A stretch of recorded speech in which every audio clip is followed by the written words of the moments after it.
আসসালামু আলাইকুম। সবাই কেমন আছেন? জায়ান্টস মমস কিচেনে আপনাদের সবাইকে স্বাগতম। আজকে আমি একটা স্যুপের রেসিপি নিয়ে আসলাম।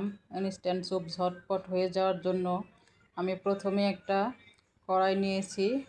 কড়াইয়ের মধ্যে আমি পানি দিয়ে দিচ্ছি। স্যুপের কাপ দিয়ে আমি 1.5 কাপ পরিমাণ পানি দিয়ে দিব।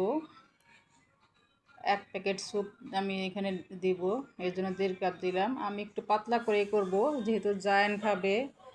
জায়ান বেশি ঘনটা পছন্দ করে না। আমি 1 প্যাকেট স্যুপ দিয়ে দিলাম নর্মাল পানির মধ্যে। আমি এখন এটা ভালো করে পানির সঙ্গে নেড়ে মিশিয়ে নিব।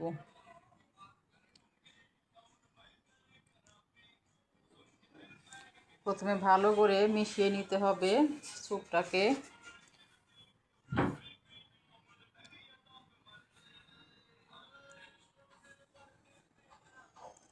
আমি ভালো করে মিশিয়ে নিচ্ছি।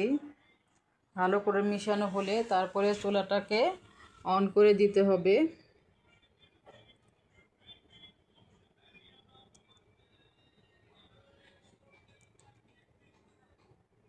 আমি চুলাটা অন করে দিচ্ছি।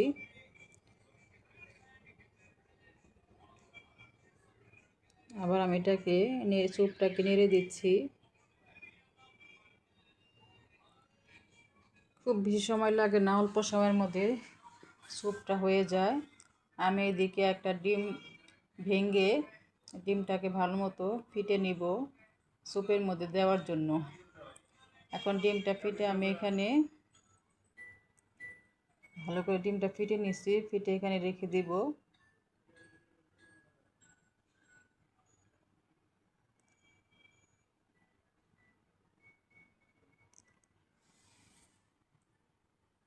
এদিকে স্যুপটা আমি আবার নেড়ে দিচ্ছি।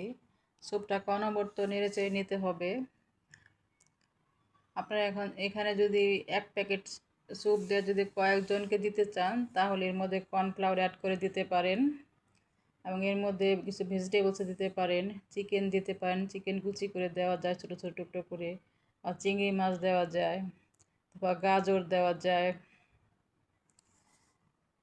কিন্তু জায়ান তো এগুলো পছন্দ করে না, এর জন্য জায়ানের জন্য বানাচ্ছি। এর জন্য আমি এগুলো কিছুই দিচ্ছি না, শুধু স্যুপটাকে আমি ডিম দিয়ে বানিয়ে দিব ইনস্ট্যান্ট ঝটপট অল্প সময়ের মধ্যে। বাচ্চাদের জন্য একটা দারুণ নাস্তা হয় এই স্যুপটা, যে কোনো সময় করা যায়।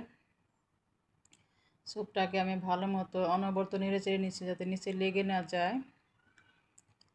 5-6 মিনিট সময় লাগে এই স্যুপটা ফুটে ওঠা পর্যন্ত অপেক্ষা করতে হবে আমাকে।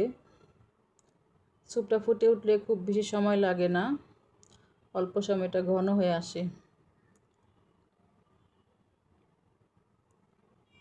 আমি ভালো করে নেড়ে দিচ্ছি, বারে বারে সারাক্ষণ নাড়তে হবে।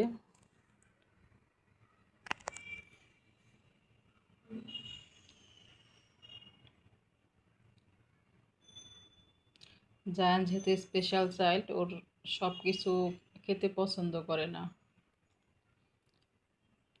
এর জন্য আমি এইভাবে শুধু ডিম দিয়ে করে দেব। আর বেশি মানুষের জন্য করলে একটু কর্নফ্লাওয়ার মিলিয়ে দিলে, একটু কর্নফ্লাওয়ার, সয়া সস, একটু টমেটো সস, চিংড়ি মাছ অথবা চিকেন, সব কিছুই দেওয়া যায়। আমার স্যুপটা ফুটে উঠেছে।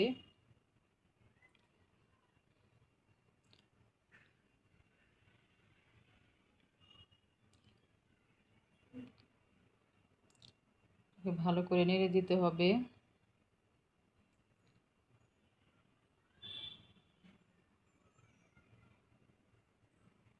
আমি এখানে একটু কাঁচামরিচ কুচি দিয়ে দিলাম একটু ঝাল ঝাল হওয়ার জন্য।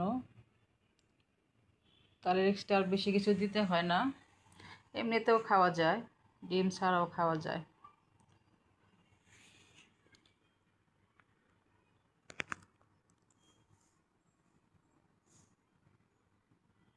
আমি ফেটানো ডিমটা দিয়ে দিচ্ছি, অল্প অল্প করে ঢেলে দিচ্ছি আর নেড়ে দিচ্ছি। অল্প অল্প করে ঢালতে হবে, একবারে দেওয়া যাবে না, একটু একটু করে ঢেলে দিতে হবে আর নেড়ে দিতে হবে।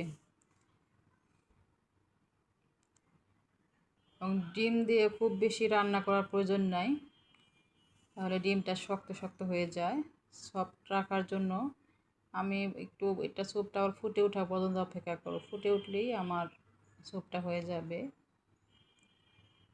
আমি একটু পাতলাই রাখবো, এই জন্য পানি একটু বেশি দিয়েছি, আবার কর্নফ্লাওয়ার বা অন্য কিছু অ্যাড করি নাই। আমার স্যুপটা রান্না হয়ে গিয়েছে।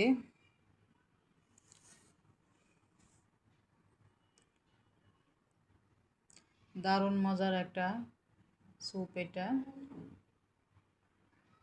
Thai soup. কর্ন স্যুপও পাওয়া যায়, এটা আমি থাই স্যুপ রান্না করছি।